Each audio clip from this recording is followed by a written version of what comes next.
ಓಂ ಪ್ರಭೂತಾಯ ನಮಃ. ಪ್ರಭೂತ ಎಂಬ ಶಬ್ದಕ್ಕೆ ಇನ್ನಿತರ ಅರ್ಥಗಳು ಏನಿದೆ ಅಂತ ಅನ್ನೋದನ್ನ ನಾವು ನೋಡಬೇಕು.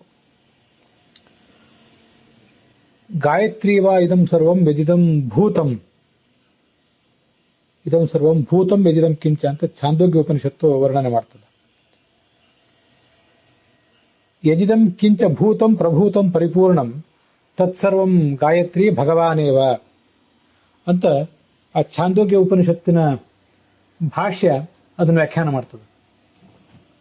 ಅಲ್ಲಿ ಭೂತ ಅಂತ ಮೂಲ ಉಪನಿಷತ್ತಿನ ಶಬ್ದ ಏನಿದೆ, ಆ ಮೂಲ ಉಪನಿಷತ್ತಿನ ಶಬ್ದವನ್ನ ಮತ್ತೆ ಪ್ರಭೂತ ಎಂಬುದಾಗಿ ಆಚಾರ್ಯರು ವ್ಯಾಖ್ಯಾನ ಮಾಡಿದ್ದಾರೆ. ಆಚಾರ್ಯರ ಭಾಷ್ಯದಲ್ಲಿ ಭೂತಂ ಪ್ರಭೂತಂ ಪರಿಪೂರ್ಣಂ ತತ್ಸರ್ವಂ ಗಾಯತ್ರಿ ಭಗವಾನೇವ ಅಂತ ವರ್ಣನೆ ಇದೆ. ಭೂ ಬಹುವಿತಿ ಧಾತೋ ಬಹು ಪೂರ್ಣತಾಯ ಮಿತಿ ಚ.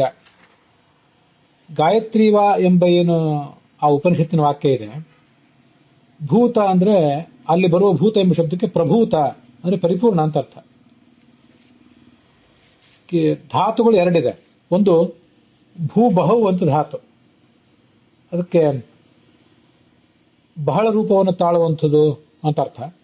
ಇನ್ನೊಂದು ಪರಿಪೂರ್ಣವಾಗಿರುವುದು ಅಂತನೂ ಅರ್ಥ ಇದೆ.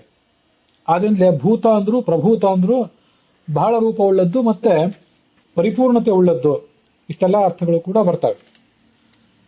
ಈ ಭೂತ ಅನ್ನುವುದನ್ನೇ ಯಜಿದಂ ಪರಿತಃ ಪೂರ್ಣಂ ಮತ್ಸ್ಯ ಕೂರ್ಮಾದಿ ರೂಪಕಂ, ಪೂರ್ಣವಾದಂತಹ ಮತ್ಸ್ಯಾದಿ ರೂಪಗಳು ಆ ಭಗವಂತನ ರೂಪವೇ ಆಗಿವೆ ಅಂತ ಅಲ್ಲಿ ಒಂದಿಷ್ಟು ವರ್ಣನ ಕೇಳಿ ಬಂದಿದೆ. ಭೂತನಾಮ ಅವತಾರಗ, ಛಾಂದೋಗ್ಯೋಪನಿಷತ್ತಿನ ಭಾಷ್ಯದಲ್ಲಿ ಭೂತ ಎಂದು ಕರೆಸಿಕೊಳ್ಳುವ ಮತ್ಸ್ಯಾದಿ ಅವತಾರಗ, ಮತ್ಸ್ಯಾದಿ ರೂಪವನ್ನು ತಾಳಿರುವ ಭಗವಂತನೇ ಈ ಗಾಯತ್ರಿ ಮಂತ್ರದಿಂದ ಪ್ರತಿಪಾದ್ಯ ಅಂತ ಅದರ ತಾತ್ಪರ್ಯ ಇದೆ. ಭೂಮಾ ಭೂತಮಿತಿ ಪ್ರೋಕ್ತ ಪೂರ್ಣತ್ವ ಪುರುಷೋತ್ತಮ, ಅವನು ಪೂರ್ಣನಾದ್ರಿಂದಲೇ ಅವನಿಗೆ ಭೂತ ಅಂತ ಹೆಸರಿದೆ.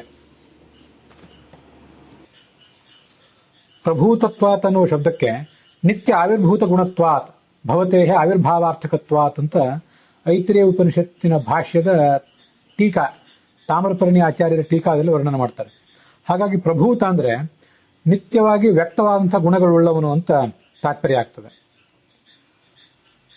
ಪ್ರಕರ್ಷೇಣ ಸ್ವಾತಂತ್ರ್ಯೇಣ ಸತ್ವಾತ್, ಪ್ರಕರ್ಷೇಣ ಅಂದ್ರೆ ಸ್ವತಂತ್ರವಾಗಿ, ಪ್ರ ಅನ್ನೋದು ಸ್ವತಂತ್ರ ಅನ್ನೋದನ್ನು ಹೇಳ್ತದೆ, ಭೂತ ಅನ್ನೋದು ಅಸ್ತಿತ್ವವನ್ನು ವರ್ಣನೆ ಮಾಡ್ತದೆ. ಮಹಾಭಾರತದ ಲಕ್ಷಾಲಂಕಾರದಲ್ಲಿ ವಾಜರಾಡಿ ಸ್ವಾಮಿಗಳು ಹೇಳಿದ ಅರ್ಥ ಒಂದು ಹೀಗಿದೆ: ಪ್ರಕರ್ಷೇಣ ಭುವಿ ಉತಃ, ಭುವಿ ಅಂದ್ರೆ ಈ ಒಟ್ಟಾರೆ ಜಗತ್ತಿನಲ್ಲಿ, ಪ್ರಕರ್ಷೇಣ ಚೆನ್ನಾಗಿ, ಉತಃ ವ್ಯಾಪ್ತನಾದವನು. ವೇಣ್ಯ ತಂತು ಸಂತಾನೆ ಅಂತ ಧಾತು ಇದೆ. ವೇಣ್ಯ ಅಂತ ಯರ ಲವ ಅದರ ಏಕಾರ, ವೇಣ್ಯ ತಂತು ಸಂತಾನೆ. ಈ ಬಟ್ಟೆಗಳನ್ನು ಹೆಣೆಯುವುದಕ್ಕೆ ಈ ಶಬ್ದವನ್ನು ಬಳಕೆ ಮಾಡ್ತಾರೆ. ಇದಲ್ಲದೆ ಊಯಿ ತಂತು ಸಂತಾನೆ ಅಂತನೂ ಒಂದು ಧಾತು ಇದೆ, ಊಯಿ. ಅದರದ್ದು ಕ್ತ ಪ್ರತ್ಯಯವೂ ಕೂಡ ಉತಃ ಅಂತಾನೆ ಆಗ್ತದೆ. ಅದಕ್ಕೆ ಪ್ರತ್ಯಯ ಊತ ದೀರ್ಘ ಆಗ್ತದೆ. ವೇಣಿ ತಂತು ಸಂತಾನೆ ಆದ್ರೆ ಉತಃ ಅಂತ ಆಗ್ತದೆ ಪ್ರಾಯ. ಅದು ಪ್ರ ಭೂ ಮುಂದೆ ಉತ ಆಗಲಿ ಊತ ಆಗಲಿ ಏನೇ ಆದ್ರೂ ಸವರ್ಣ ದೀರ್ಘ ಸಂಧಿ ಆಗುವುದರಿಂದ ಪ್ರಭೂತ ಅಂತಾನೆ ಆಗ್ತದೆ. ಎಲ್ಲಾ ಜಗತ್ತಿನಲ್ಲೂ ವ್ಯಾಪ್ತ ಅಂತ ಅದರ ಒಟ್ಟಾರೆ ಅಭಿಪ್ರಾಯ ಆಗ್ತದೆ. ಶಾಂಕರ ಭಾಷ್ಯದಲ್ಲಿ ಜ್ಞಾನ ಐಶ್ವರ್ಯಾದಿ ಗುಣಗಳಿಂದ ಪುಷ್ಟನಾದವನು ಅಂತ ಅರ್ಥ ಹೇಳಿದ್ದಾರೆ. ಪರಾಶರ ಭಟ್ಟರು ಈ ಪರಮಪದ ಅಂದ್ರೆ ಮೋಕ್ಷ, ಆ ಮೋಕ್ಷದಲ್ಲಿ ಪ್ರಭೂತ ಅನೇಕ ತರದ ಭೋಗ ಭಾಗ್ಯಗಳಿರ್ತವೆ. ಅದರ ಆ ಪರಮಪದದ ಮುಕ್ತ ಲೋಕದ ಸ್ವಾಮಿ ಅನ್ನೋ ಅರ್ಥವನ್ನು ಹೇಳಿದ್ದಾರೆ. ಭೋಗೋಪಕರಣಂ ನಿತ್ಯಂ ನಿರ್ಮರ್ಯಾದಂ ಪರಂಪದಂ ಯಸ್ಯ ತೇನ ಸಮೃದ್ಧತ್ವ ಪ್ರಭೂತ ಇತಿ ಕಥ್ಯತೆ. ಈ ಪರಮಪದ ಈ ಭಗವಂತನ ಅನುಗ್ರಹದಿಂದಲೇ, ಅವನ ಅಸ್ತಿತ್ವದಿಂದಲೇ ಪ್ರಭೂತವಾಗಿದೆ. ಅದಕ್ಕಾಗಿ ಅದನ್ನು ಪ್ರಭೂತ ಅಂತ ವರ್ಣನೆ ಮಾಡ್ತಾರೆ.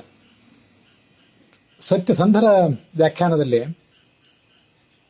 ಆಕಾಶ ಮೊದಲಾದ ಭೂತಗಳ ಉತ್ಪತ್ತಿಗೆ ಕಾರಣನಾದವನು, ಸರ್ವೋತ್ಕೃಷ್ಟವಾದ ಗುಣವುಳ್ಳವನು ಅಂತೆಲ್ಲ ಅರ್ಥ ಹೇಳಿದ್ದಾರೆ. ಅದಲ್ಲದೆ ಮತ್ತು ಕೆಲವು ವಿಶಿಷ್ಟವಾದ ಅರ್ಥಗಳನ್ನು ಸತ್ಯಸಂಧ ಸ್ವಾಮಿಗಳು ವರ್ಣನೆ ಮಾಡಿದ್ದಾರೆ. ಅವು ಈ ಮುಂದಿನಂತೆ ಕಾಣ್ತವೆ ನಮಗೆ.